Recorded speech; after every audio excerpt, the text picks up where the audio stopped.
Bruh, here we go again. Caitlin is out minding her business. She out working on her golf swing at Michael Jordan's private golf course, doing her thing, not bothering nobody. Caitlin Clark is not bothering nobody.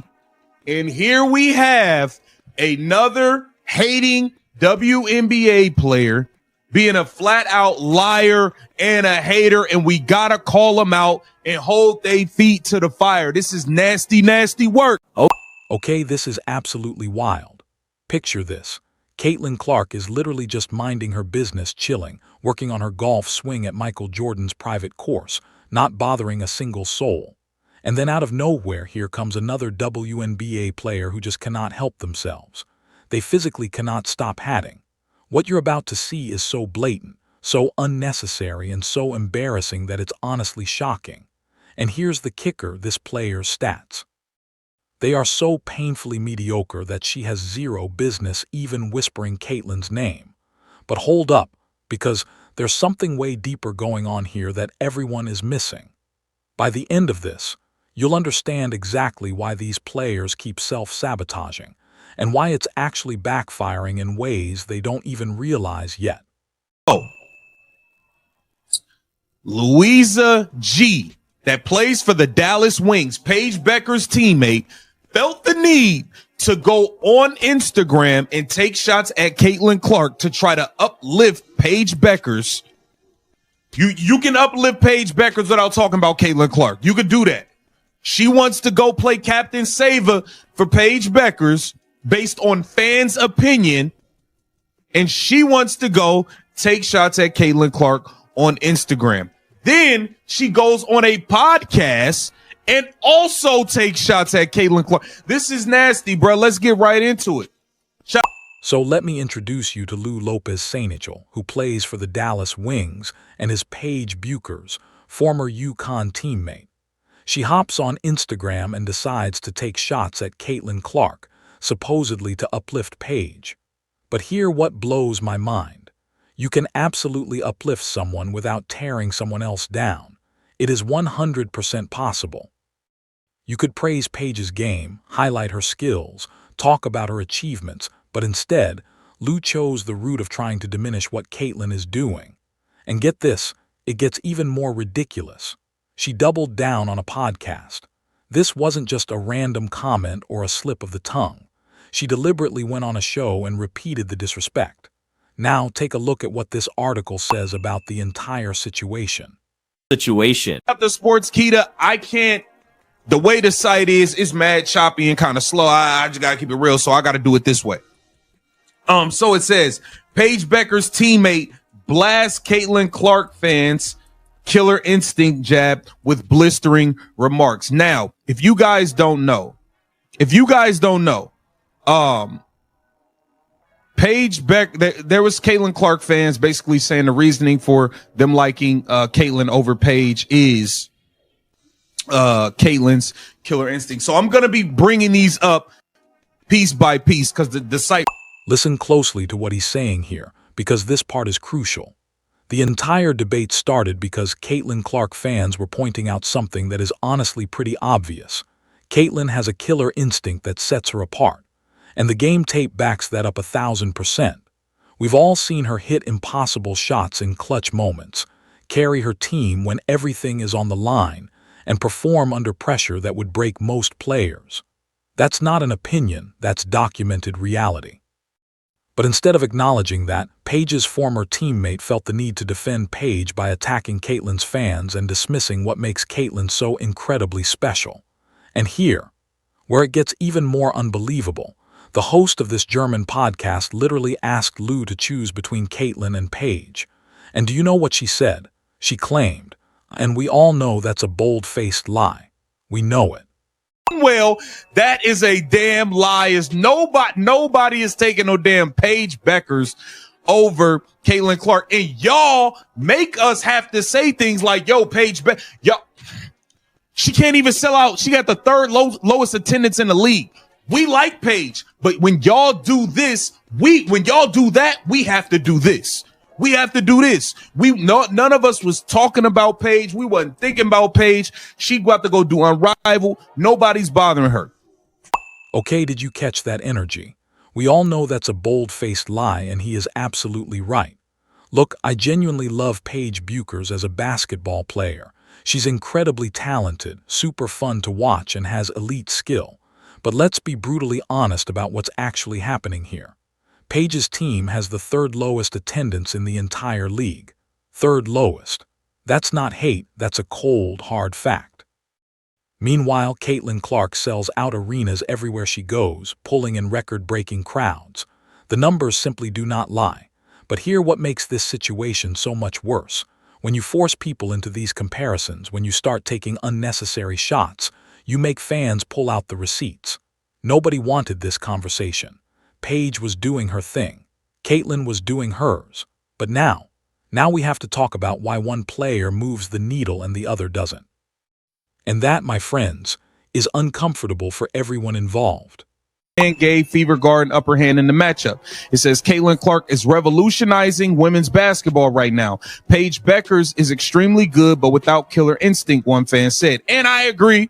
It's mad times where Paige Bueckers just looked like she didn't even want the ball down the stretch. Then it says, however, the wing center disagreed with the fans' take, responding with a bold comment in the same thread. Now, this is where the disrespect comes in. Now pay attention to this. This is where the disrespect starts. It's too much, and we got to call these people out. We have. So Louisa goes on Instagram and drops this comment. Listen closely to what she actually wrote, because the wording here reveals everything. She says, Caitlin is definitely an important part of the revolution in women's basketball. Definitely not the only one, though. Then she claims Paige has killer instinct and that she can confirm it 100% from live experience. All right, let's break down what's really happening with this statement. First, we have the classic move. She's important. But not the only one. Do you see the psychological trick here? It's the yes, but technique people use when they want to diminish someone while pretending to give them credit. It's manipulation disguised as fairness. And here, where it becomes even more revealing, she says she can confirm Paige's killer instinct from live experience. What does that even prove? You're her teammate. You practice together. Of course you're going to hype up your friend. That's not exactly an unbiased or credible comparison, is it? That's like asking someone's best friend if they're amazing. You're never going to hear the truth. You're going to hear loyalty. But the deeper issue is in her wording. Definitely not the only one. What she's really implying is that Caitlin's impact is being exaggerated, that other players deserve the same level of credit for what's happening in women's basketball right now. So let's actually look at whether that's true. Out of here, Louisa. Nobody's thinking about you, bro. Why are you talking about Caitlin Clark? Who are you? Bro, stop playing games. We talking about she did her part. No, she is the only reason. She's the only reason these girls is demanding all this money in the new CBA. She's the only reason these ratings jumped up. The ratings fell 55% when she got hurt. What are you talking about? Paige Bueckers ain't no superstar. Paige Bueckers had the third lowest attendance in the league. What are you talking about? What are you talking about? Why are you taking shots on Instagram? Watch how fired up he gets here, because he's hitting on something absolutely crucial. When Caitlin got hurt, WNBA ratings dropped 55%, not 10%, not 20%, a staggering 55%. That's more than half the audience instantly disappearing because one player wasn't on the court. And you know what that tells us? It tells us exactly how much of this so-called revolution is actually happening because of her. Now look at what's happening in the league right now. Players are demanding more money in the new CBA. They want charter flights, better facilities, higher salaries. All of that suddenly feels possible because of the revenue surge Caitlin brought with her. She's the reason sponsors are now lining up. She's the reason networks finally care. She's the reason casual fans, people who never watched women's basketball in their lives, are now tuning in. So when Louisa says, definitely not the only one, she's technically correct in the most irrelevant way imaginable. Yes, other players contribute, but are they the reason for this explosion in popularity? Come on, we all know the real answer.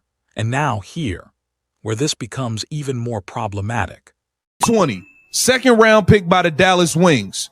Last year, you averaged 7 points and 5 rebounds. You don't get to talk about Caitlin Clark. How about that? We're going to start setting parameters, rules, and guidelines around here. We're going to start setting parameters, rules, and guidelines. Louisa G., I'm sorry. Your stats are not good enough for you to be trying to downplay who the woman that's about to get you more money in the league. What are you talking about? She's not the only reason. She's playing a big part, but she's not the only. You up here averaging 6 points. You got drafted 5 years ago. Well, I don't even know how you still here. Listening to this breakdown of Lewis's actual career is eye-opening. She was drafted in 2020 as a second-round pick by the Dallas Wings. Last year, she averaged 7 points and 5 rebounds.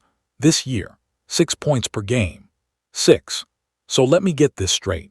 You're averaging 6 points per game, you were a second-round pick 5 years ago, and you feel qualified to diminish the player who is literally revolutionizing your entire league. Same player who is the reason you're about to get a massive pay increase. Just think about the move you're making, and pay attention to what he says next. I don't even know how you're still here. Harsh, maybe, but think about what he's actually pointing out. In a league where roster spots are brutally competitive, where players fight for every single minute on the floor, a player averaging 6 points per game is out here taking shots at a generational talent. That's not just bold, that's delusional. But here's what this truly exposes. And this is the part nobody wants to admit. There is a very specific psychology of hate brewing inside the WNBA, and this moment is the perfect example of it. These women done bumped their head. I'm telling you, they can't help but to hate.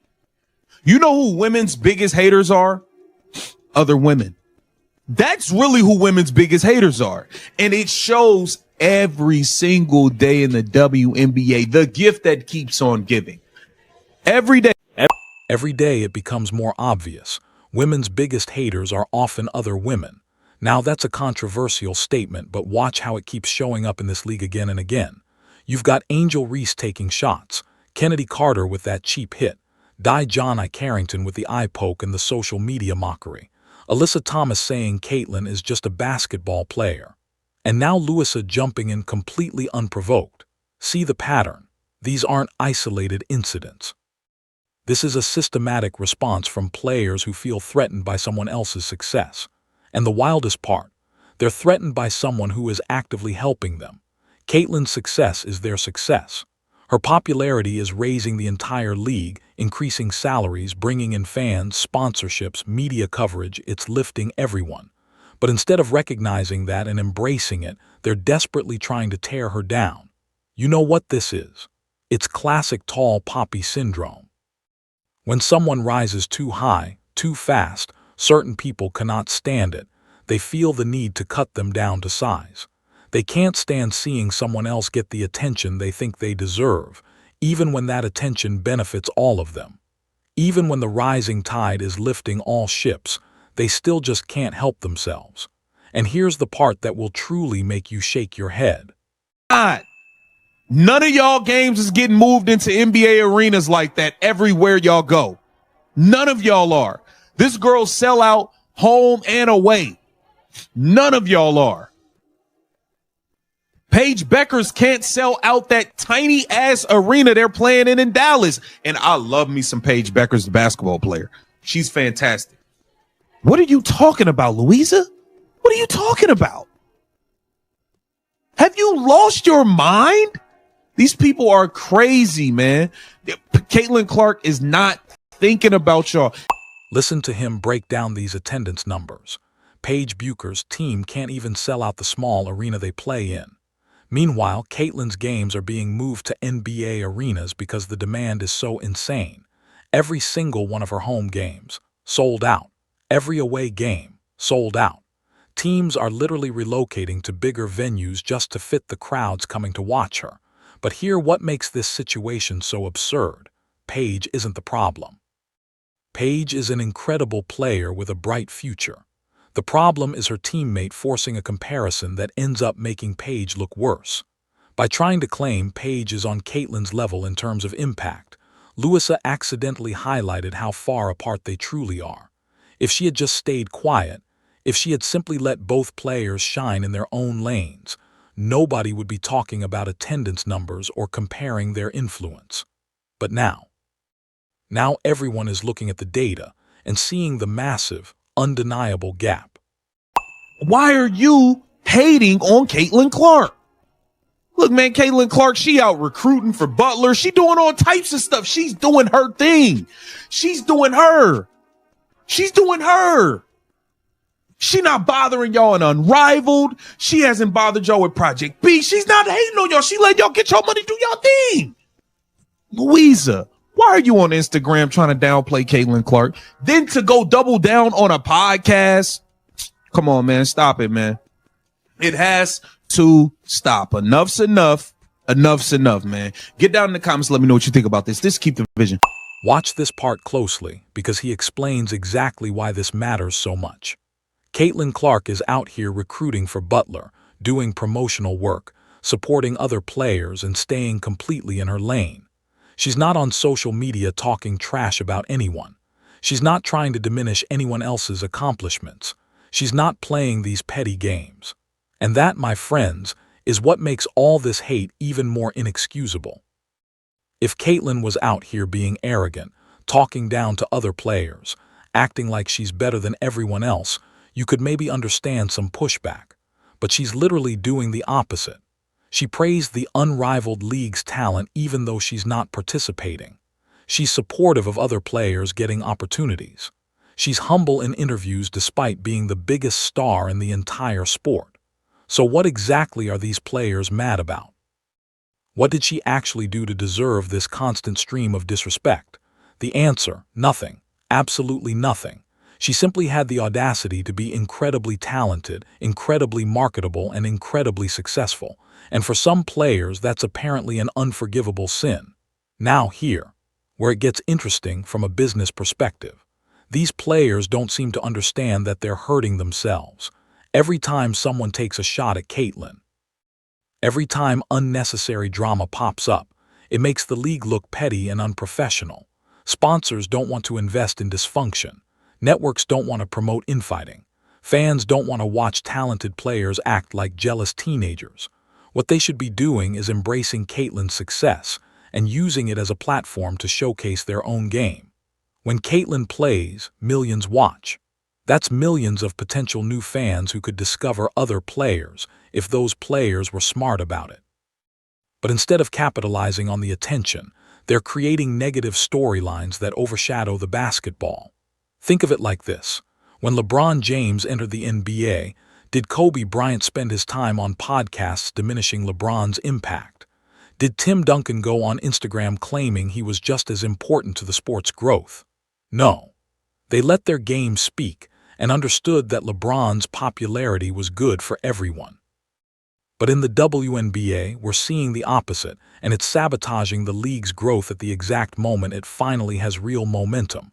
That's not just petty, that's self-destructive. And here's the part nobody is talking about yet. The next generation is watching this. Young girls are seeing how WNBA players treat their biggest star. What message does that send? It tells them success will be punished. Standing out makes you a target.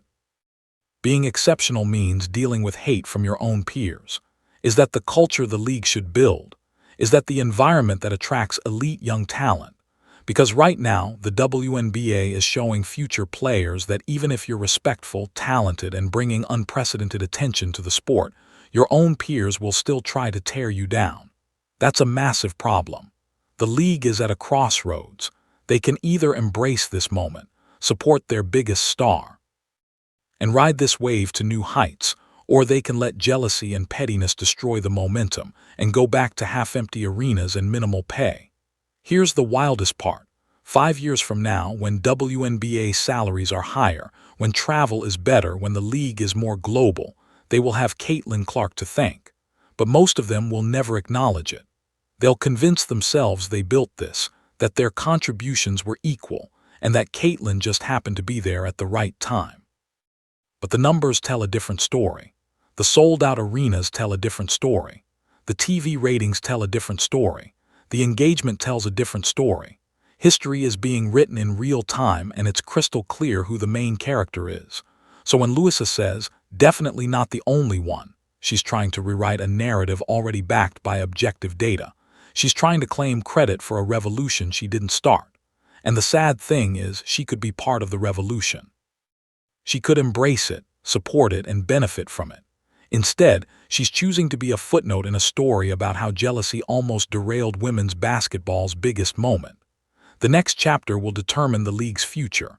Will players learn from this and course correct? Will they realize supporting Caitlin is the same as supporting themselves? Or will they continue this self-sabotage until the new fans finally tune out? Right now, it's not looking promising.